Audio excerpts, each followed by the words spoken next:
what does it mean to be a rebel? You know what's funny is I just was going to ask you that question.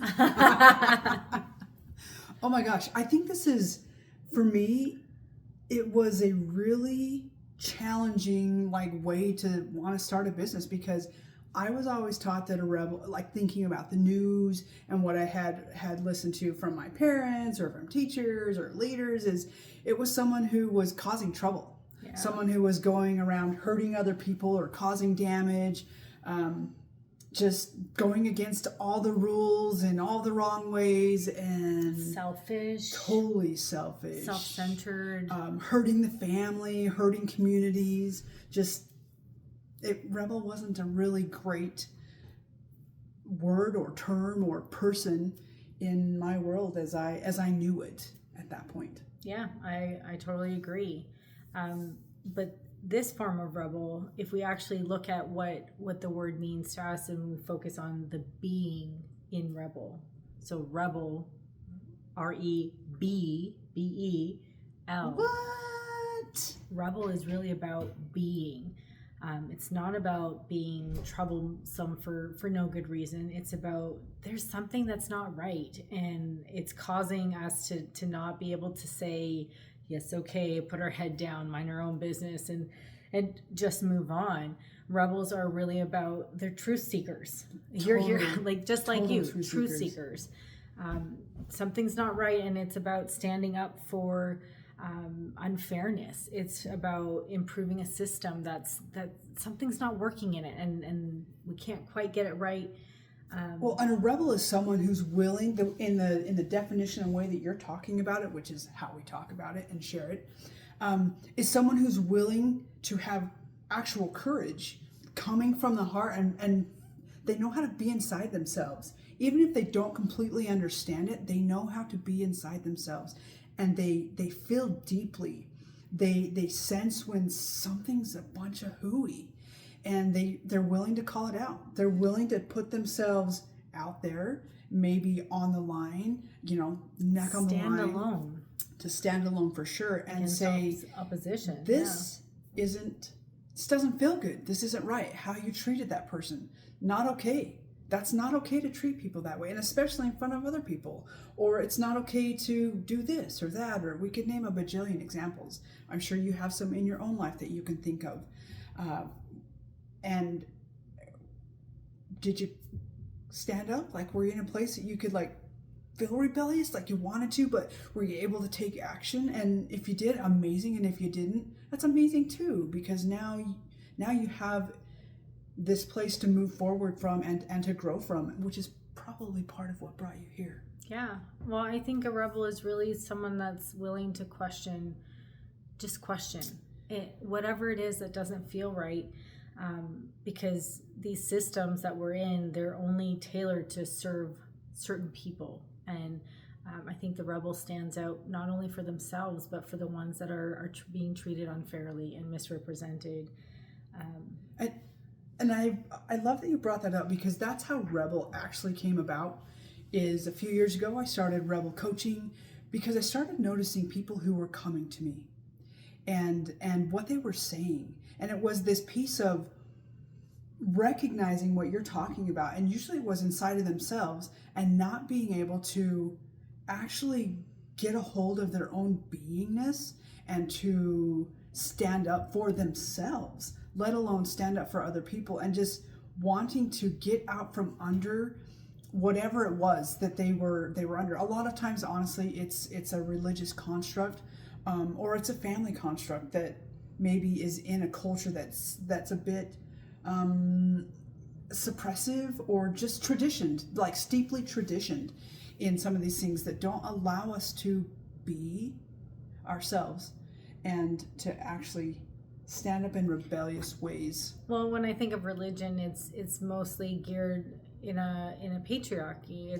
It's more geared towards elevating the man, keeping the woman down, giving the man all the authority, and the women are submissive. And I think that's, in our current culture, we're in a place that we're rebelling against that narrative. And I love that you bring that up. And honestly, when you say that, it kind of makes those pieces in me still go, because I'm in my own still rebellious learning and spaces, and I appreciate that you can say that more freely, and that I'm learning how. And you guys are probably going to hear a bunch of that, because that's part of the lens that our lessons came through and that we'll be speaking from. And so Can it's I share with a story? Yeah, I just want to make one note. It's Sure. with no disrespect. When we talk about these things, I'm just going to invite you to hear it through a lens of, this is just learning. It's just life experience. We have nothing against religion or systems. It's just, and it's a way for people to like get in and learn and grow, and then decide whether or not it still works for them. And it's not against people either. No. So what came up for me is, in probably my first real rebellious act, was when I was around 15 years old. And I grew up in a household. I grew up in a Latin culture. Women are subservient to men. That was our religion. That was just how we were raised. And I never recognized the extent of how that worked.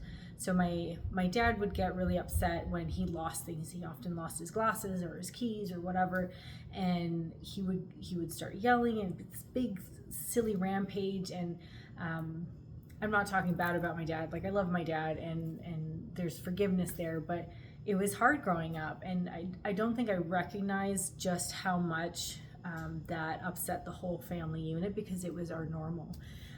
It was a normal occurrence for us. And then I had an opportunity to not be in the house, learn some different things for a span of about a year and a half. I came back, and I was about 15 at the time, and I remember this was happening. And it was so interesting, now I reflect back on it, that I wasn't caught up in the emotions and the fear that I was so accustomed to when those things happened. Because I had been removed from it for a year and a half, I saw this whole dynamic differently. And it was like all this noise around me, and I was like, wait a minute, why are you yelling at us? Like, we didn't lose your stuff. Like, I'm happy to help you, but like, you don't need to treat us that way. And I said something. It was the first time my mom had stood up with me, and but that rebellious act caused me to be kicked out a few days later. But the point was that it planted a seed for doing things differently. And sometimes when you are rebellious, there is a cost to it. But I got to have a whole other experience, and I wouldn't be who I am today had I not had that experience. Every time I hear that story, I was like, oh. But I love the piece that you reminded us that there's a cost. There is a cost, but there's also a cost to staying in the thing that doesn't feel well for you. And so it's that what's costing you more, and what is it that you really want, and are you willing to step into your rebellious self in order to own your beingness and to trust these things that are talking to you from the inside and saying, hey, I'm in here and I'm bigger than all of this stuff, and I've got a message for you. And trusting your doubt. And that trusting your doubt. You can be a seeker of your truth. It might not be the truth for all the people around you, but it's your truth.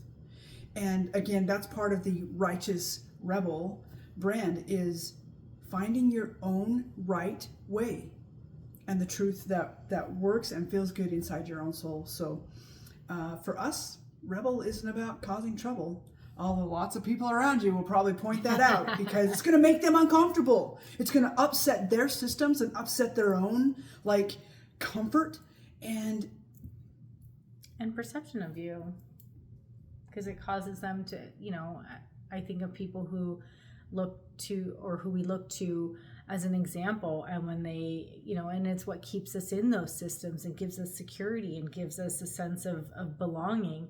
And when that person we look up to is deviating from what we want to stay in and believe and be okay with, we really have to start looking at ourselves. But we want to put it on them because it's easier to put it on them. And so this is your invite, personally, for myself and Leah, to step into your rebellion, to step into your rebellious self, and to practice audacious trust in your heart and in your voice and in the knowing that is you. I love it. See you in the next one.